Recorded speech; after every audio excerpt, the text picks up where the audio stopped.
This week, the media will plaster the airwaves with one photo of a Hispanic mom and her two kids running away from tear gas at the U.S. border.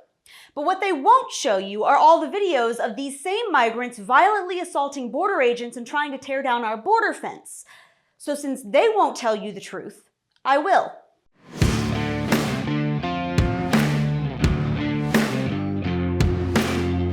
Hey guys, I'm Brittany Hughes. Welcome back to Reality Check on MRC-TV. Now, this is about the only photo that the media will be circulating for the next few days, so gear up for it. Prepare for another endless round of left-wing talking heads preaching about the evils of the Trump administration and our border security for daring to tear gas innocent women and children fleeing violence. We'll hear about how right-wingers are basically Nazis for refusing to open our borders up to hordes of refugees clamoring for sanctuary, and all of these sermons will be backed up by this one image, because it's all they've got. So for any of you with your heads still buried in the sand over there, let me dispel this little myth. Here's what the border between Tijuana and San Diego really looked like this weekend. Hundreds of wannabe illegal aliens bum-rushed a border fence and either tried to tear it down or just climb over it. One group actually managed to rip a section out of the ground. When that ultimately didn't work, they started hurling bottles and rocks at U.S. border security. Only after the mob had broken through the fence and agents were getting hit with projectiles did they bring out the tear gas, just to keep from being overrun. You know, as any other sovereign nation on planet Earth would do.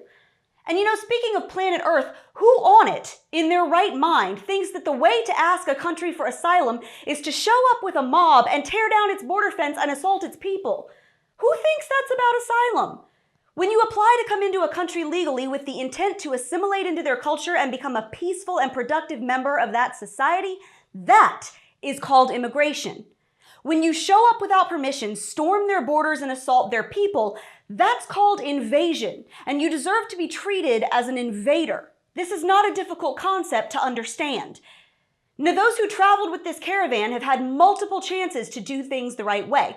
They could have applied for asylum the minute they left their home country.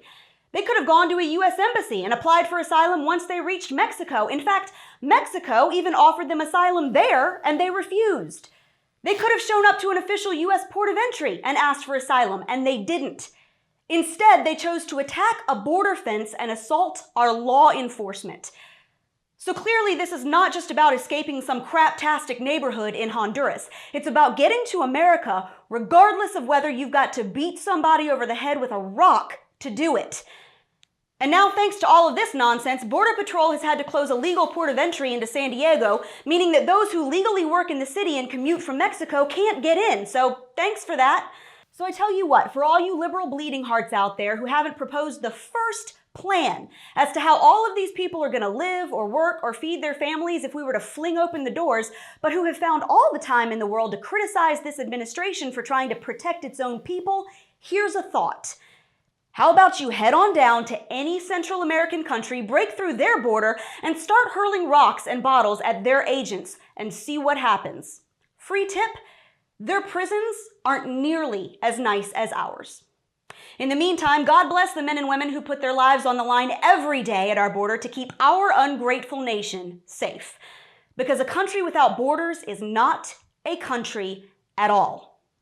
And that's your Reality Check, America. Make sure you subscribe to our YouTube page, like us on Facebook and Twitter, and stay sane out there.